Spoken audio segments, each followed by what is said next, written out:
and it had, money left over at the end, and it wasn't pressuring people, and it wasn't taking innocent single mothers to court over watching a bit of telly, and it wasn't sending me and you letters every month demanding money with menaces and sending people round our house to intimidate us into paying for something we might not need.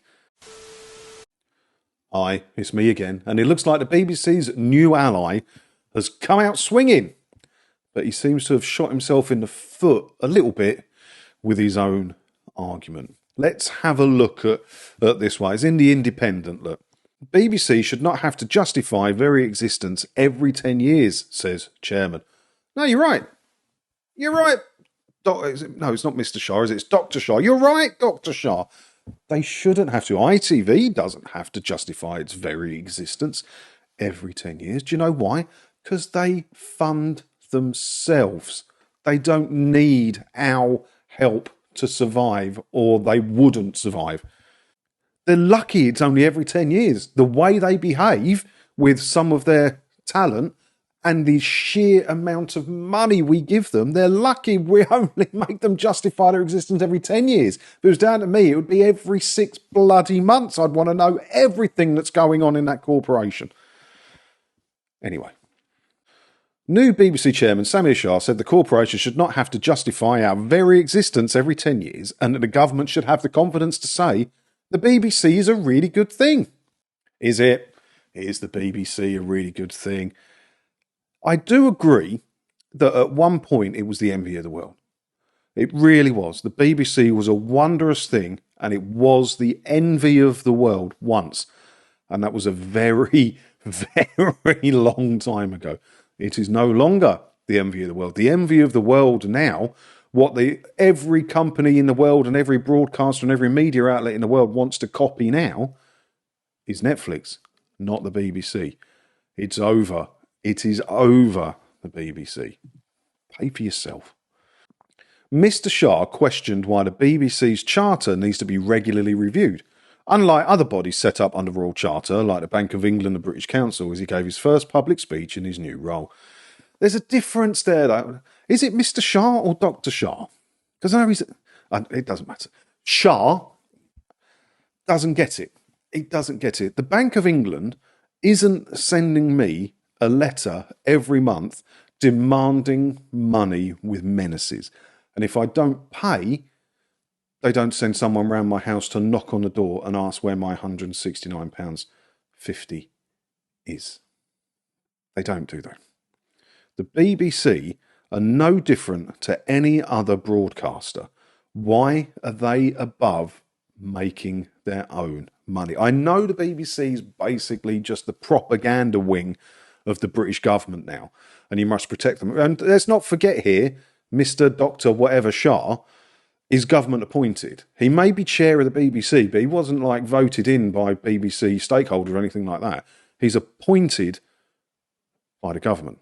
And if you don't know who Mr. Dr. Shah is, I did a video on him when he was first said that he was going to get the gig. And I thought he was a good shout for the job, but not for the first time. I think I was probably wrong. If you don't know who he is, he's a British from Wikipedia, which is the source of all true and wonderful information, obviously. He's a British television and radio executive. He's worked for London Weekend Television, the BBC, and he's chief executive of Juniper TV, which I think he's disbanded or sold on or passed on or something now because of conflict of interest, I think. But if you go on, in 1987, he was appointed BBC's head of television current affairs, and from 94 to 98, he was head of the BBC's political journalism programmes. Shah has said that his decision to leave the BBC for the commercial world was influenced by a very long. So he's worked in commercial programming. He's done some stuff with Channel 4, National Geographic, Discovery, Netflix. He's had his own production company, and he's been deep in to the BBC. So I thought, fair play, as an appointment, that's fair play. I may have been wrong. He's obviously a BBC lover, and he's still has friends at the BBC. He has friends in the government. Is he the right person for that job? Is he going to objectively look at the BBC, or is he just going to protect the BBC for his own reasons, for his friends that still work there, his friends in the government. He wants to turn it into a full, I mean, it's bad enough as it is, but he wants to go full government propaganda on it. And he, like I said, I think he shot himself in the foot with this. Justify a very existence every 10 years.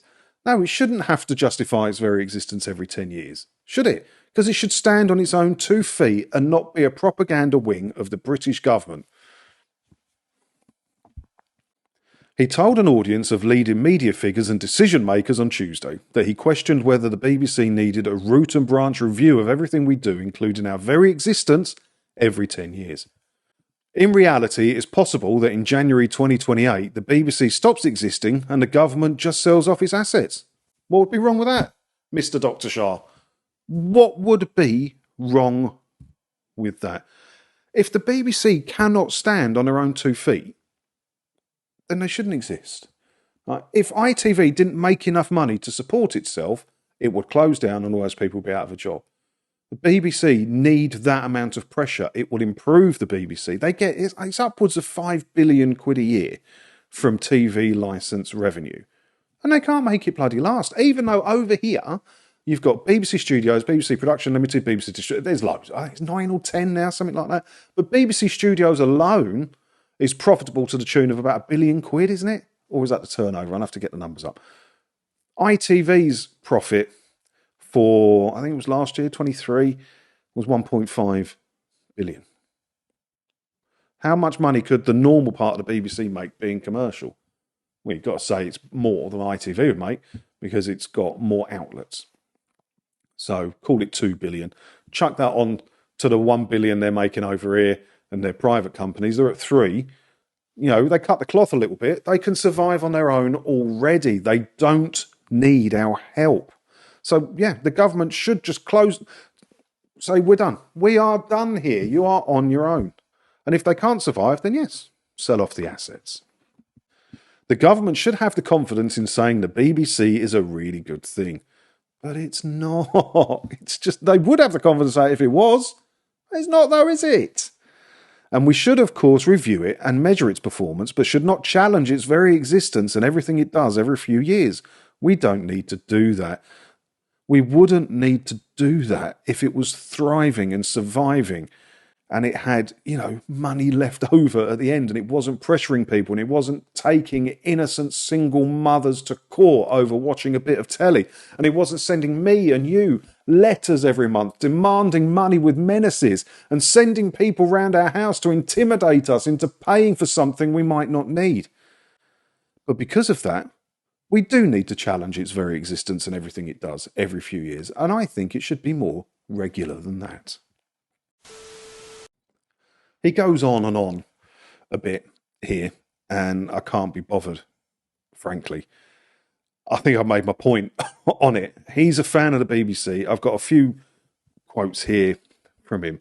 He wants the BBC to thrive. He wants to get rid of the 10-year charter and just make it a permanent fixture. If that happened, he wouldn't be funded the way it is now. It's not possible. It would then be converted into a tax, which would be paid probably per person rather than per household to secure the BBC even more for some reason that I don't understand. Probably the best case scenario out of this is in 2027 when it expires, we get another 10 years of it as it is now, which wouldn't be the worst thing. It wouldn't be great, but at least as it is now, if you don't watch or record anything that's being broadcast or access BBC iPlayer, you genuinely and legally don't require a television licence, so you can opt out. They'll still chase you, they'll still try and intimidate you, but you can opt out. If it's turned into a media tax that goes on your council tax or goes on your pay slip, God forbid, how do you opt out? That's what they all want. That's what they want. And if the government secure that for the BBC, you will never hear. How many stories about the government have the BBC uncovered and sat on to protect its TV licence fee? How can they say the BBC is independent? Because that's what they always make that argument, don't they? It protects the BBC's independence. How can you possibly say the BBC is independent when it's basically in the back pocket of whichever government happens to be in power at the time? It's not easy. I'm not saying ITV is independent because they could have like a massive sponsor that's spending tens of millions with them a year on advertising and dig up a bit of a story. And maybe they'd sit on that just to protect the advertising relationship, you know. So I'm not saying they're independent either, but at least they're probably more independent of the government than the BBC is. And that's what we want, isn't it, Mr. Dr. Shah? Let me know your thoughts on this down in the comments below. As always, thanks for watching. While you're down there leaving your comment, hit all the buttons and everything as well. Because if you do all of that, hopefully I'll get to see you in another video again soon, won't I? Ta-da.